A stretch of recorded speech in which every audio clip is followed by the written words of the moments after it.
ನೀವೆಲ್ಲ fancy dress competition ನೋಡೋಕ್ಕೆ ಕಾತುರಾಗಿದ್ದೀರಿ. Done.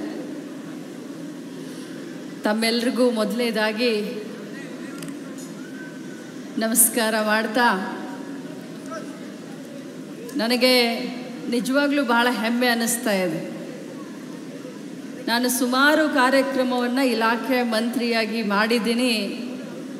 ಆದರೆ ಒಂದು ಹಳೆ ನೆನಪಿತ್ತು, ಗಾಂಧಿ ಭವನದಲ್ಲಿ ಈ ಕಾರ್ಯಕ್ರಮ ಮಾಡಬೇಕು ಅಂತ ಒಂದು ಹಳೆ ನೆನಪಿತ್ತು. ಇವತ್ತು ಆ ಆಸೆ ಈಡೇರಿಸಿದ್ದಕ್ಕೆ ತಮ್ಮೆಲ್ಲರಿಗೂ ನಾನು ತುಂಬು ಹೃದಯದ ಒಂದು ಧನ್ಯವಾದವನ್ನು ಹೇಳಲಿಕ್ಕೆ ಬಯಸ್ತೇನೆ. ಮಹಿಳಾ ಮತ್ತು ಮಕ್ಕಳ ಕಲ್ಯಾಣ ಇಲಾಖೆ, ಜಿಲ್ಲಾ ಆಡಳಿತ, ಜಿಲ್ಲಾ ಪಂಚಾಯತ್ ಬೆಳಗಾವಿ, ಮಹಾನಗರ ಪಾಲಿಕೆ ಇವರೆಲ್ಲರ ಆಶ್ರಯದಲ್ಲಿ ಪೋಷಣ್ ಅಭಿಯಾನದ ಈ ಒಂದು ಕಾರ್ಯಕ್ರಮಕ್ಕೆ ಭಾಗವಹಿಸಿದಂಥ ಸಹೋದರರಾದಂಥ ಚನ್ನರಾಜ್ ಹಟ್ಟಿಹೊಳಿಯವರೇ, ನಮ್ಮ ಇನ್ನೋರ್ವ ಸಹೋದರರು, ನಮ್ಮ ಪಕ್ಷದ ಮುಖಂಡರಾದಂಥ ಶಂಕರಗೌಡರು ಪಾಟೀಲ್ ಅವರೇ, ನಮ್ಮ ಹೊಸದಾಗಿ ಪ್ರೊಬೇಷನರಿಯಾಗಿ ಡೆಲ್ಲಿಯವರವರು ಕರ್ನಾಟಕ ರಾಜ್ಯನೇ ಬೇಕು ಅಂತ ಹೇಳಿ ಕರ್ನಾಟಕ ರಾಜ್ಯನ ಆಯ್ಕೆ ಮಾಡಿಕೊಂಡು ಇಲ್ಲಿ ಪ್ರೊಬೇಷನರಿ DC ಆಗಿ ಬಂದಂಥ ಅಭಿನವ್ ಜೈನ್ ಅವರೇ,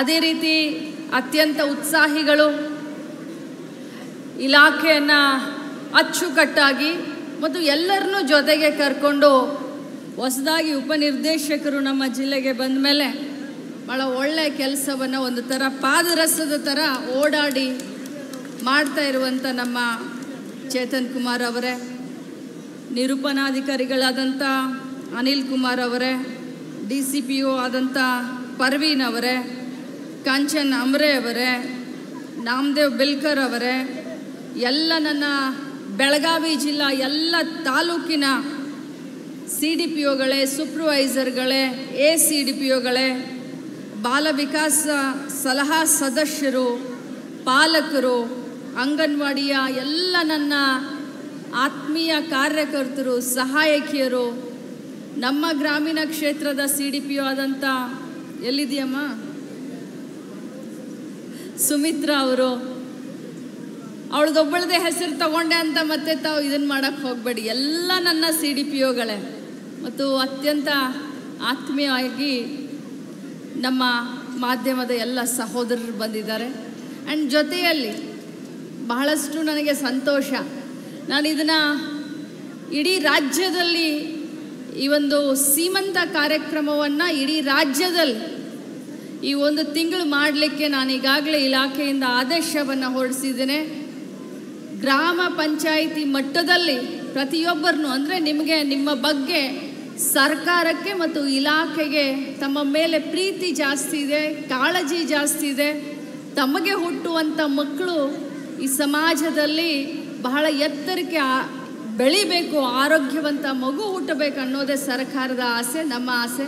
ತಾವು ಎಲ್ಲರೂ ಭಾಗವಹಿಸಿದ್ರ, ತಮಗೂ ಕೂಡ ನಾನು ತಮ್ಮ ಆರೋಗ್ಯದ ದೃಷ್ಟಿಯಿಂದ ತಮಗೂ ಕೂಡ ಒಳ್ಳೆಯದನ್ನ ಬಯಸ್ತೇನೆ. ಜೊತೆಯಲ್ಲಿ ಇವತ್ತು ಇಷ್ಟೊಂದು ಸಂಖ್ಯೆಯಲ್ಲಿ ಮಹಿಳೆಯರು ಬಂದಿದ್ದಾರೆ. ನಮ್ಮ ಪೊಲೀಸ್ ಇಲಾಖೆಯವರು ತಾವೆಲ್ಲರೂ ಕೂಡ ಈ ಕಾರ್ಯಕ್ರಮ ಸರಳ ಆಗಬೇಕು ಅಂತ ತಾವು ಕೂಡ ತಮ್ಮ ಶ್ರಮದಾನವನ್ನು ಮಾಡ್ತಾ ಇದ್ದೀರಾ. ತಮಗೂ ಕೂಡ ನಾನು ಅಭಿನಂದನೆ ಸಲ್ಲಿಸ್ತೀನಿ. ಬಂಧುಗಳೇ, ನಾನು ಈ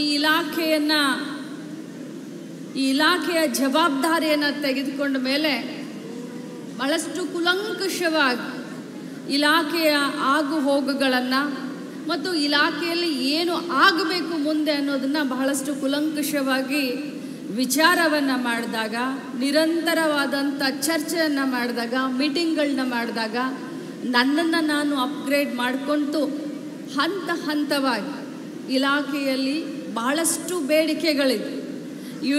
ಯೂನಿಯನ್ಗಳ ಬೇಡಿಕೆ ಒಂದು ಕಡೆ, ಅಂಗನವಾಡಿ ಕಾರ್ಯಕರ್ತರ ಸಹಾಯಕರ ಬೇಡಿಕೆ ಒಂದು ಕಡೆ, ರಿಟೈರ್ಡ್ ಆದಂಥವರ ಬೇಡಿಕೆ ಒಂದು ಕಡೆ, ಮಕ್ಕಳಿಗೆ ಪೌಷ್ಟಿಕಾಂಶ ಅದರದ ಬೇಡಿಕೆ ಒಂದು ಕಡೆ, ಬಳ್ಳಾರಿಯಿಂದ ಹಿಡ್ಕೊಂಡು ಕೂರ್ಗ್ವರೆಗೂ ಚಾಮರಾಜನಗರ ಜಿಲ್ಲೆಯನ್ನು ಹಿಡ್ಕೊಂಡು ಬಿಜಾಪುರದವರೆಗೂ ಪ್ರತಿಯೊಂದು ಮಕ್ಕಳನ್ನು, ಏನು ನಾವು 3 ರಿಂದ 6 ವರ್ಷದ ಮಕ್ಕಳು ನಮ್ಮ ಅಂಗನವಾಡಿಗೆ ಬರುವಂಥವ್ರು ಮತ್ತು 1 ರಿಂದ 3 ವರ್ಷದ ಮಕ್ಕಳು ಮನೆಯಲ್ಲಿರುವಂಥವ್ರು, ಇವ್ರಿಗೆ ಒಳ್ಳೆಯದನ್ನು ಮಾಡಬೇಕು ಅಂತ ಭಾಳಷ್ಟು ಒಳ್ಳೆಯ ಕಾರ್ಯಕ್ರಮಗಳನ್ನು ನಾವು ರೂಪಿಸಿದ್ವಿ.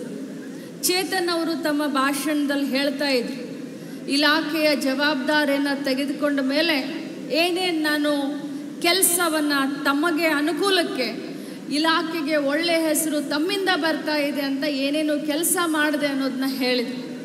ಎಲ್ಲೆಲ್ಲಿ ನೆನಗುದಿಗೆ ಇದ್ದಂಥ ಏನು ತಮ್ಮ ಪ್ರಮೋಷನ್ಗಳಿತ್ತು, ಆ ಎಲ್ಲ ಪ್ರಮೋಷನ್ಗಳನ್ನು ಅಡೆತಡೆ ಬರದ ರೀತಿಯಾಗಿ ಪ್ರತಿಯೊಬ್ಬರಿಗೂ ಅವರವರ ಹಂತದ ಪ್ರಮೋಷನ್ಗಳನ್ನು ಇಮಿಡಿಯೇಟಾಗಿ ಕ್ಲಿಯರ್ ಮಾಡಿದೆ.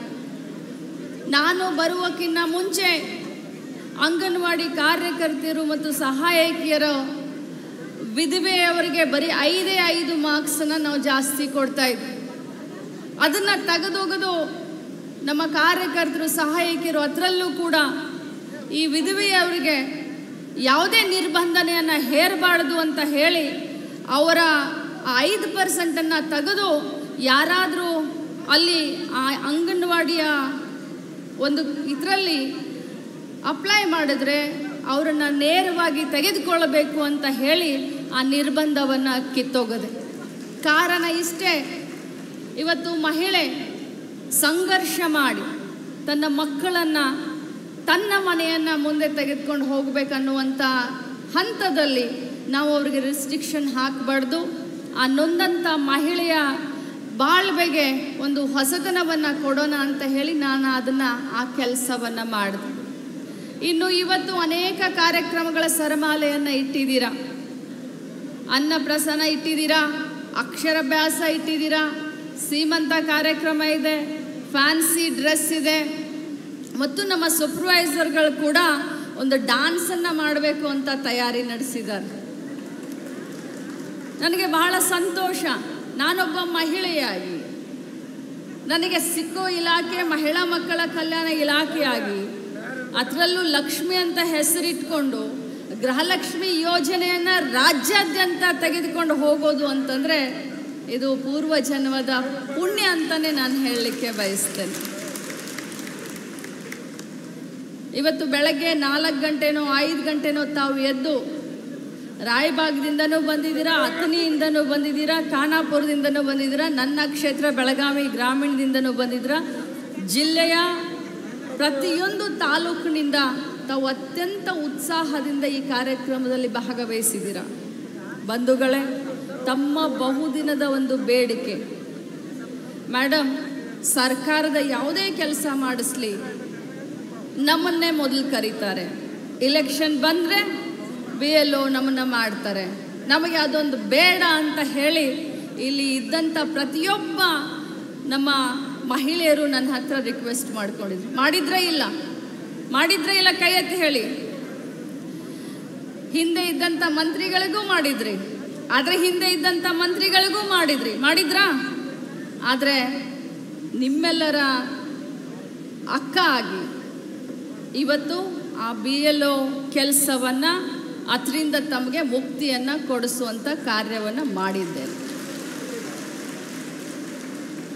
ಇವತ್ತು ನಮ್ಮ ಸರ್ಕಾರದ ಮುಖ್ಯಮಂತ್ರಿಗಳಾದಂಥ ಸಿದ್ದರಾಮಯ್ಯನವರ ಆದಿಯಾಗಿ ಪ್ರತಿಯೊಂದು ಮುಖಂಡರು ಪ್ರತಿಯೊಂದು ಕಾರ್ಯಕ್ರಮದಲ್ಲಿ ಗೃಹಲಕ್ಷ್ಮಿ ಬಗ್ಗೆ ಮಾತನಾಡ್ತಾರೆ.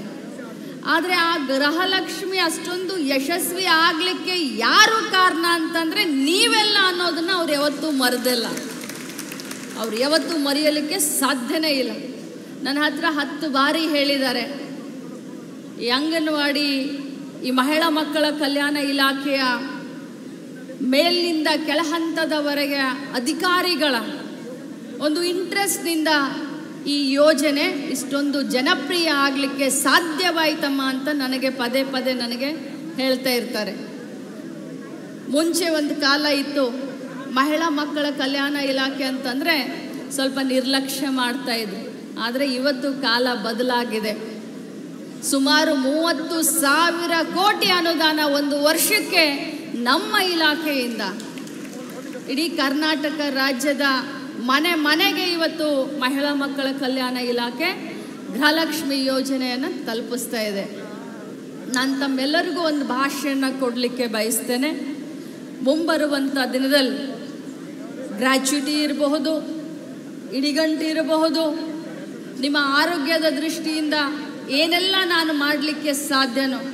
ಯಾಕಂತಂದರೆ ನಾನು ಮೊನ್ನೆ ನಡೆದಂಥ ನಮ್ಮ ರಿವ್ಯೂ ಮೀಟಿಂಗ್ನಲ್ಲಿ, ವಿಭಾಗ ಮಟ್ಟದ ರಿವ್ಯೂ ಮೀಟಿಂಗ್ನಲ್ಲಿ ಒಂದು ಮಾತನ್ನು ಹೇಳಿದೆ.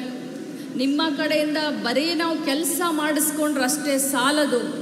ನಿಮ್ಮ ಕಷ್ಟ ಏನಿದೆ, ನಿಮ್ಮ ವೈಯಕ್ತಿಕ ಕಷ್ಟ ಏನಿದೆ, ಅದನ್ನು ಕೇಳುವಂಥ ಜವಾಬ್ದಾರಿ ಕೂಡ ಇಲಾಖೆಯ ಮಂತ್ರಿದು ಅಂತ ಒಂದು ಮಾತನ್ನು ಹೇಳಿದೆ. ನಾನು ಇಲ್ಲಿ ಸೇರಿದಂಥ ನಮ್ಮೆಲ್ಲ ಅಕ್ಕ ತಂಗಿಯರಿಗೆ ಹೇಳಲಿಕ್ಕೆ ಬಯಸ್ತೇನೆ, ನಿಮಗೆ ವೈಯಕ್ತಿಕವಾಗಿ, ಯಾಕಂತಂದರೆ ನೀವು ಎಲ್ಲರ ಕೆಲಸವನ್ನು ಮಾಡುವಂಥ ಸಂದರ್ಭದಲ್ಲಿ ನಿಮ್ಮ ವೈಯಕ್ತಿಕವಾದಂಥ, ಅದು ಗ್ರಾಮ ಪಂಚಾಯಿತಿಯಲ್ಲಿ ಕೆಲಸ ಇರ್ಬೋದು, ನಿಮ್ಮ ವೈಯಕ್ತಿಕ, ನಿಮ್ಮ ಮನೆಗೆ ಸಂಬಂಧಿಸಿದಂಥ, ನಿಮ್ಮ ಸಂಬಂಧಿಕರಿಗೆ ಸಂಬಂಧಿಸಿದಂಥ, ಅದು ಗ್ರಾಮ ಪಂಚಾಯಿತಿಯಲ್ಲಿರ್ಬೋದು, ತಾಲೂಕು ಪಂಚಾಯಿತಿಯಲ್ಲಿರ್ಬೋದು, ಯಾವುದೇ ತಾಲೂಕಿನಲ್ಲಿ, ಅದು DC ಆಫೀಸ್ನಲ್ಲಿರ್ಬೋದು, ಅದು SP ಆಫೀಸ್ನಲ್ಲಿರ್ಬೋದು, ನೀವು ನೇರವಾಗಿ ನನ್ನನ್ನು ಸಂಪರ್ಕಿಸಿ ನಿಮ್ಮ ಕೆಲಸವನ್ನು ಮಾಡಿ ಕೊಡ್ತೀನಿ ಅನ್ನುವಂಥ ಮಾತನ್ನು ಕೊಡ್ತೀನಿ. ಯಾಕಂತಂದರೆ ನಿಮ್ಮ ಕಷ್ಟದಲ್ಲಿ ಭಾಗವಹಿಸಬೇಕಾಗಿರೋ ಜವಾಬ್ದಾರಿ ನನ್ನದಾಗಿದೆ. ಇವತ್ತು ಉಡುಪಿ ಜಿಲ್ಲೆಗೆ ನನ್ನನ್ನು ಜಿಲ್ಲಾ ಉಸ್ತುವಾರಿ ಸಚಿವರನ್ನಾಗಿ ಮಾಡಿದ್ದಾರೆ. ಅಲ್ಲಿ ಕೂಡ ಬಹಳಷ್ಟು ಬದಲಾವಣೆಯನ್ನು ಜಿಲ್ಲಾ ಆಡಳಿತದ ವತಿಯಿಂದ, ಸ್ಪೆಷಲಿ ನನ್ನ ಇಲಾಖೆಗೆ, ನಮ್ಮ ಇಲಾಖೆ ಅಂತಂದರೆ 10ನೇ ರ್ಯಾಂಕು 11ನೇ ರ್ಯಾಂಕು ಅಂತ ದೂಡೋದಿಲ್ಲ. ಆ ಕತೆ ಹೋಯ್ತು, ಆ ದಿನಗಳು ಹೋದು. ಇವತ್ತು ಏನೇ ಇದ್ದರೂ ಮಹಿಳಾ ಮಕ್ಕಳ ಕಲ್ಯಾಣ ಇಲಾಖೆ ಅಂದರೆ ನಂಬರ್ 1 ನಂಬರ್ 2ನಲ್ಲಿ ಬರುವಂಥ ಕೆಲಸವನ್ನು ನಾನು ಮಾಡ್ತಾ ಇದ್ದೀನಿ. ಉಡುಪಿನಲ್ಲೂ ಕೂಡ ಉತ್ತಮವಾದಂಥ ನಮ್ಮ ಇಲಾಖೆಯ ಕಾರ್ಯಕ್ರಮಗಳನ್ನು ನಾವು ಪದೇ ಪದೇ ಮಾಡ್ತಾ ಇದ್ದೇವೆ. ಅದೇ ರೀತಿ ಬೆಳಗಾವಿಯಲ್ಲಿ ಕೂಡ ನನಗೆ ಭಾಳ ಸಂತೋಷ, ಹೆಮ್ಮೆ ಅನಿಸುತ್ತೆ. ಇವತ್ತು ಇಷ್ಟು ಅದ್ಧೂರಿಯಾದಂಥ ಕಾರ್ಯಕ್ರಮವನ್ನು ನಾವು ಮಾಡ್ತಾಯಿದ್ದೀವಿ. ಇನ್ನು ನಮ್ಮ ಕಾರ್ಯಕ್ರಮಗಳ ಬಗ್ಗೆ, ಇವತ್ತು ಪೋಷಣ್ ಅಭಿಯಾನದ ಒಂದು ಕಾರ್ಯಕ್ರಮ. ನಾವು ಯಾಕೆ ಇದನ್ನು ಮಾಡ್ತಾ ಇದ್ದೀವಿ? ಬರೀ ಪಬ್ಲಿಸಿಟಿಗೋಸ್ಕರ ಅಲ್ಲ, ನಮಗೆ ಸದೃಢವಾದಂಥ ಆರೋಗ್ಯಕರವಾದಂಥ ಸಮಾಜವನ್ನು ನಿರ್ಮಾಣ ಮಾಡುವಂಥ ಜವಾಬ್ದಾರಿ ಇದೆ. ಇದು ನನಗೊಬ್ಬಳಿಗೆ ಅಲ್ಲ, ನಮ್ಮೆಲ್ಲರಿಗೂ ಕೂಡ. ನಮ್ಮ ದೇಶದ ಭವಿಷ್ಯವನ್ನು ಉಜ್ವಲ ಮಾಡಲಿಕ್ಕೆ, ಆರೋಗ್ಯವಂತ ಮಕ್ಕಳನ್ನು ಬೆಳೆಸಲಿಕ್ಕೆ ನಮ್ಮ ಇಲಾಖೆಯಿಂದ ನಾವೆಲ್ಲರೂ ಸನ್ನದ್ಧರಾಗಬೇಕಾಗಿದೆ. ಈ ಪೋಷಣ ಅಭಿಯಾನದ ಅಡಿಯಲ್ಲಿ ಕೇಂದ್ರ ಸರ್ಕಾರ ಇರಬಹುದು, ರಾಜ್ಯ ಸರ್ಕಾರ ಎರಡೂ ಸಂಯುಕ್ತ ಒಂದು ಆಶ್ರಯದಲ್ಲಿ ಪೌಷ್ಟಿಕ ಆಹಾರವನ್ನು ನಮ್ಮ ಮಕ್ಕಳಿಗೆ ಕೊಡುವುದರ ಮುಖಾಂತರ ಈ ಸ್ಯಾಮ್ ಮಕ್ಕಳನ್ನು ಮತ್ತು ಮ್ಯಾಮ್ ಮಕ್ಕಳನ್ನು ನಾವು, ಸ್ಯಾಮ್ ಮ್ಯಾಮ್ ಅಂದರೆ ಅಪೌಷ್ಟಿಕತೆ ಮತ್ತು ತೀವ್ರ ಅಪೌಷ್ಟಿಕತೆ ಇರುವಂಥ ಮಕ್ಕಳನ್ನು ಪೌಷ್ಟಿಕಾಂಶವನ್ನು ಕೊಡೋದರ ಮುಖಾಂತರ ಸದೃಢ ಸಮೃದ್ಧ ಭಾರತವನ್ನು ನಿರ್ಮಾಣ ಮಾಡಲಿಕ್ಕೆ ನೀವು ಸನ್ನದ್ಧರಾಗಬೇಕು. ಅದಕ್ಕೋಸ್ಕರ ಸಾಂಕೇತಿಕವಾಗಿ ಇವತ್ತು ಈ ಕಾರ್ಯಕ್ರಮವನ್ನು ನಾವು ಮಾಡಿದ್ದೇವೆ. ಬಂಧುಗಳೇ, ದೇವರ ದಯ ಏನೋ, ನಾನು ಪದೇ ಪದೇ ಈ ಮಾತನ್ನು ಹೇಳ್ತಾ ಇರ್ತೀನಿ. ಚಿಕ್ಕ ಚಿಕ್ಕ ಮಕ್ಕಳನ್ನು, ತಮ್ಮ ಕರಳ ಕುಡಿಯನ್ನು ನಮ್ಮ ಜವಾಬ್ದಾರಿ ಅಂತ ಪಾಲಕರು ಬಿಟ್ಟು ಹೋಗಿರ್ತಾರೆ. ನೀವು ಆ ಮಕ್ಕಳಿಗೆ ತಾಯಿಯಾಗಿ, ಆ ಚಿಕ್ಕ ಚಿಕ್ಕ ಮಕ್ಕಳಿಗೆ ಅದು ಒಂದು ಕಣ್ಣೀರು ಬರ್ತಾ ಇರುತ್ತೆ, ಒಂದು ಸುಂಬಳ ಸೋರಿಸ್ತಾ ಇರ್ತದೆ, ಇನ್ನೊಂದು ನಾನು ವಾಶ್ರೂಮ್ಗೆ ಹೋಗ್ತೀನಿ ಅಂತ ಇರುತ್ತೆ. ಇದನ್ನು ಎಲ್ಲ ಕೂಡ ನಮ್ಮ ಮಕ್ಕಳು ಅಂತ ತಾವು ತಾಯಂದಿರಾಗಿ ಅವರನ್ನು ಬೆಳೆಸ್ತಾ ಇರುವಂಥ ಹಂತದಲ್ಲಿ ತಮಗೆ ನಾನು ಎಷ್ಟೇ ಧನ್ಯವಾದ ಹೇಳಿದ್ರು ಅದು ಕಡಿಮೆ ಅಂತ ಹೇಳಲಿಕ್ಕೆ ಬಯಸ್ತೇನೆ. ತಮ್ಮ ಈ ಸೇವೆಯನ್ನು ನಾವೇನೋ ಗೌರವಧನವನ್ನು ಕೊಡ್ತಾ ಇದ್ದೀವಿ, ಆದರೆ ನಮಗೆ ಆ ಭಾವನೆ ಇಲ್ಲ. ನಾವು ಗೌರವಧನ ಕೊಡ್ತಾ ಇದ್ದೀವಿ, ಅವರು ಕೆಲಸ ಮಾಡ್ತಾರೆ ಅನ್ನುವಂಥ ಭಾವನೆ ಸರ್ಕಾರಕ್ಕೂ ಇಲ್ಲ, ಲಕ್ಷ್ಮೀ ಹೆಬ್ಬಾಳ್ಕರ್ಗೂ ಇಲ್ಲ. ಪ್ರಾಮಾಣಿಕವಾಗಿ ಒಂದು ತಾಯಿಯ ಸ್ಥಾನದಲ್ಲಿ ನಿಂತು ಕೆಲಸ ಮಾಡ್ತಾ ಇದ್ದಾರೆ ಅನ್ನುವಂಥ ಧನ್ಯತಾ ಭಾವನೆ ನನಗಿದೆ ನಿಮ್ಮ ಮೇಲೆ. ಅದಕ್ಕೋಸ್ಕರ ಹೇಳಿದೆ, ನಿಮ್ಮ ಕಷ್ಟದಲ್ಲೂ ಕೂಡ ಒಬ್ಬ ಹಿರಿಯಕ್ಕನಾಗಿ ನಿಮ್ಮ ಜೊತೆಯಲ್ಲಿ ನಿಲ್ತೀನಿ. ಮತ್ತು ಇನ್ನೊಂದು, ನನ್ನೆಲ್ಲ ನನ್ನ ಅಕ್ಕ ತಂಗಿಯರಿಗೊಂದು ಮಾತನ್ನು ಹೇಳ್ತೀನಿ. ನಮ್ಮ ಇಲಾಖೆ ಬಾಲ್ಯ ವಿವಾಹದ ವಿರುದ್ಧ, ಲೈಂಗಿಕ ದೌರ್ಜನ್ಯದ ವಿರುದ್ಧ, ಮಹಿಳೆ ಮೇಲೆ ನಡೀತಾ ಇರುವಂಥ ಬೇರೆ ಬೇರೆ ದೌರ್ಜನ್ಯದ ವಿರುದ್ಧ ನಾವು ಧ್ವನಿ ಎತ್ತುವಂಥ ಸಂದರ್ಭದಲ್ಲಿ ಯಾರ್ದಾದ್ರೂ ಮೇಲೆ ದೌರ್ಜನ್ಯ ನಡೆದ್ರೆ ನನ್ನ ಫೋನ್ಗೆ ನೇರವಾಗಿ ಫೋನ್ ಮಾಡಿ ಈ ರೀತಿ ಆಗಿದೆ ಅಂತ ನನಗೆ ಹೇಳಬೇಕು. ಯಾವುದೇ ಕಾರಣಕ್ಕೂ ಕೂಡ ಮಹಿಳೆ ಮೇಲೆ ನಡೀತಾ ಇರುವಂಥ ದೌರ್ಜನ್ಯವನ್ನು ಸಹಿಸಲಿಕ್ಕೆ ಸಾಧ್ಯನೇ ಇಲ್ಲ. ಈ ದೌರ್ಜನ್ಯವನ್ನು ಬೇರು ಸಮೇತ ಕಿತ್ತು ಒಗಿಲಿಕ್ಕೆ ನಾವು ಸನ್ನದ್ಧರಾಗಬೇಕು ಅಂತ ಕರೆಯನ್ನು ಕೊಡ್ತೀನಿ. ಇನ್ನು ಬಾಲ್ಯ ವಿವಾಹದ ವಿರುದ್ಧ ನಾವೆಲ್ಲರೂ ಕೂಡ ಇವತ್ತು ಸಮಾಜದಲ್ಲಿ ಇರುವಂಥ ಕೆಟ್ಟ ಪಿಡುಗು ಈ ಬಾಲ್ಯ ವಿವಾಹದ ವಿರುದ್ಧ ನಾವೆಲ್ಲರೂ ಸಿಡಿದೇಳಬೇಕಾಗತ್ತೆ. ಯಾಕಂತಂದರೆ ನಮ್ಮ ಆರೋಗ್ಯ ದೃಷ್ಟಿ ಇರಬಹುದು, ನಾಳೆ ನಮಗೆ ಹುಡ್ತಾ ಇರುವಂಥ ಮಕ್ಕಳ ಆರೋಗ್ಯ ದೃಷ್ಟಿಯಿಂದ ನಮ್ಮೆಲ್ಲ ಅಂಗನವಾಡಿ ಕಾರ್ಯಕರ್ತರು, ಆಶಾ ಕಾರ್ಯಕರ್ತರು, ಸಹಾಯಕರಿಗೊಂದು ಮಾತನ್ನು ಹೇಳ್ತೇನೆ. ನಿಮ್ಮ ಏರಿಯಾದಲ್ಲಿ, ನಿಮ್ಮ ಊರಲ್ಲಿ ಯಾರೇ ಈ ರೀತಿ ಬಾಲ್ಯ ವಿವಾಹವನ್ನು ಮಾಡ್ತಾ ಇದ್ದಾರೆ ಅಂತಂದರೆ ನಿರ್ಭೀತಿಯಿಂದ, ನಿರ್ಭಯದಿಂದ ನೀವು ಸಂಬಂಧಪಟ್ಟವರ ಹತ್ರ ಈ ವಿಚಾರವನ್ನು ಹೇಳಿ. ಅದಕ್ಕೋಸ್ಕರ ಬಾಲ್ಯ ವಿವಾಹ ಮುಕ್ತವಾದಂಥ ಗ್ರಾಮ ಪಂಚಾಯಿತಿಗೆ ನಾವು ನಮ್ಮ ಇಲಾಖೆಯಿಂದ 25,000 ರೂಪಾಯಿಯನ್ನು ಬಹುಮಾನವಾಗಿ ಘೋಷಣೆ ಮಾಡಿದ್ದೀವಿ. ಮುಂಬರುವಂಥ ದಿನದಲ್ಲಿ ನಾನು ನನ್ನ ಸೂಪರ್ವೈಸರ್ಗಳಿಗೆ ಒಂದು ಗುಡ್ ನ್ಯೂಸನ್ನು ಕೊಡಬೇಕು ಅಂತ ಇಲ್ಲಿ ನಿಂತ್ಕೊಂಡಿದ್ದೀನಿ.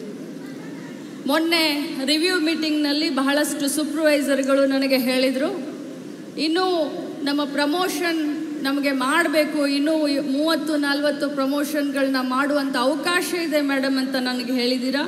ನಾನು ಮೊನ್ನೆ ಬೆಂಗಳೂರಿಗೆ ಹೋದಾಗ ಈ ಒಂದು ಫೈಲನ್ನು ತೆಗೆದುಕೊಂಡು ಬನ್ನಿ ಅಂತ ನಾನು ಈಗಾಗಲೇ ನಮ್ಮ ಡೈರೆಕ್ಟ್ರಿಗೆ, ಸೆಕ್ರೆಟರಿ ಅವರಿಗೆ ಸೂಚನೆಯನ್ನು ಕೊಟ್ಟಿದ್ದೇನೆ. ಆದಷ್ಟು ಬೇಗ ಸೂಪರ್ವೈಸರ್ಗಳನ್ನ ಕೂಡ ACDPO ಮಾಡುವಂಥ ಒಂದು ಪ್ರಯತ್ನವನ್ನು ಮಾಡ್ತೀನಿ. ಅದರ ಜೊತೆಯಲ್ಲಿ ಒನ್ ಟೈಮ್ ಪ್ರಮೋಷನ್, ಅದು ಅಂಗನವಾಡಿ ಕಾರ್ಯಕರ್ತರು ಇರ್ಬೋದು, ಬೇರೆ ಬೇರೆ ಹಂತದಲ್ಲಿ ಕೆಲಸ ಮಾಡುವಂಥವ್ರು ಇರ್ಬೋದು.